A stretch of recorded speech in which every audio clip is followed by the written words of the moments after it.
రాష్ట్రంలో పీపీపీ పద్ధతిలో ఏర్పాటు చేస్తున్నటువంటి మెడికల్ కాలేజెస్ అంశం పైన మాజీ ముఖ్యమంత్రి జగన్మోహన్ రెడ్డి నిన్న నర్సీపట్నం వెళ్లి అక్కడ ఉన్నటువంటి మొండి గోడలు, ముళ్ల చెట్లు, పిచ్చి మొక్కలన్నీ కూడా చూసి ఆహా ఓహో అని చెప్పి ఆయనకు సర్టిఫికెట్లు ఇచ్చుకుని వచ్చినటువంటి సందర్భం మనందరం చూసాం.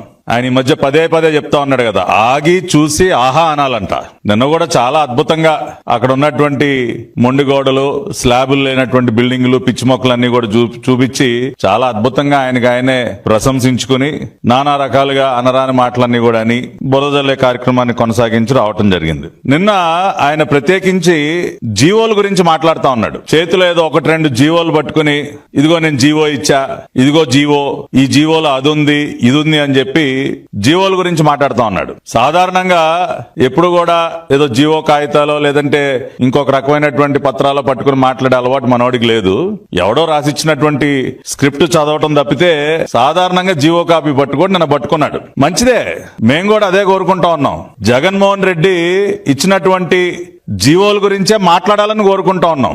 ఎందుకంటే గతంలో ఆయన ముఖ్యమంత్రిగా ఉన్నప్పుడు మెడికల్ కాలేజీల్లో, ప్రభుత్వ మెడికల్ కళాశాలల్లో సెల్ఫ్ సస్టైనబుల్ మోడల్ అనేది ఒకటి తీసుకొచ్చి మేనేజ్మెంట్ కోటాని ప్రారంభించి ఆ రకమైనటువంటి జీవో తీసుకొచ్చినటువంటి ఘనత ఆయనదే. కాబట్టి ఇవాళ ఆ జీవో గురించే మాట్లాడుకుందాం. ఇవాళ ఈ రోజున మీ ముందు మేము చూపిస్తున్నటువంటి జీవో ఏదైతే ఉందో, జీవో నెంబర్ 108 డేటెడ్ 19/7/2023. అయ్యా జగన్మోహన్ రెడ్డి గారు, మీ లైన్ లోనే మాట్లాడుకుందాం సార్.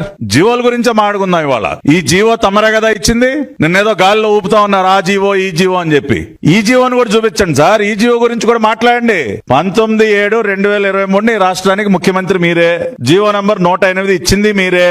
ఈ జీవోలో ఏముందో కూడా ఒకసారి చూద్దాం. ఈ జీవో ప్రకారం చాలా స్పష్టంగా the government have issued orders categorising the seats in the government medical colleges permitted from the academic year 23-24 onwards as follows. ప్రభుత్వ వైద్య కళాశాలల్లో ఈ పర్సెంటేజ్ ప్రకారం సీట్లు కేటాయించాలని తమరిచ్చినటువంటి GO.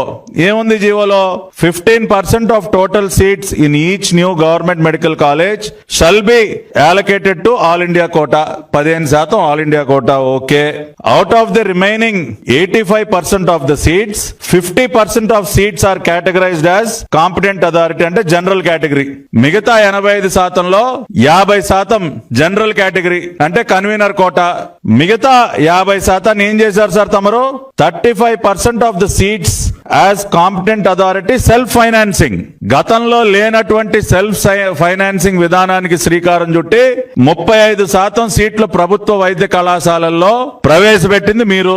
15% of the seats are competent authority NRI quota. ప్రభుత్వ వైద్య కళాశాలల్లో గతంలో లేనటువంటి కోటాలు ప్రవేశపెడుతూ తమరు విడుదల చేసినటువంటి జీవో జగన్మోహన్ రెడ్డి గారు. అదే విధంగా ఫీజులు కూడా మీరే పెట్టారు కదా. దీనిలో మీరు చూసినట్లయితే general category competent authority convener quota 15,000, self financing విధానంలో 12 లక్షల రూపాయలు ఫీజు పెట్టింది కూడా మీరే కదా. ఎన్ఆర్ఐ కోటా 20 లక్షలు పెట్టింది మీరే కదా. మరి ఈ జీవో గురించి ఎందుకు మీరు మాట్లాడలేకపోతా ఉన్నారు? ఏమీ ఎరగనట్టు ఎందుకు నటిస్తా ఉన్నారు? ఇవాళ ఈ జీవోకి విరుద్ధంగా ఈ ప్రభుత్వం ఏమన్నా ఒక్క అడుగు ముందుకు వేస్తుందా?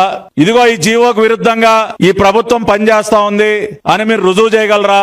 We are asking a straight question. మీరు విడుదల చేసినటువంటి జీవోకి విరుద్ధంగా ఇవాళ ఈ ప్రభుత్వం ఏమన్నా ఒక్క అడుగు వేరేగా ముందుకు వెళ్తుందా? మీరు చెప్పండి. కాకపోతే ఇక్కడ ఒక మంచి ఏం జరుగుతా ఉందో, పీపీపీ విధానం వల్ల అదనంగా సీట్లు ఏ విధంగా పెరగబోతా ఉన్నాయన్నది కూడా వాళ్ళు చెప్పాలి రాష్ట్ర ప్రజలకి.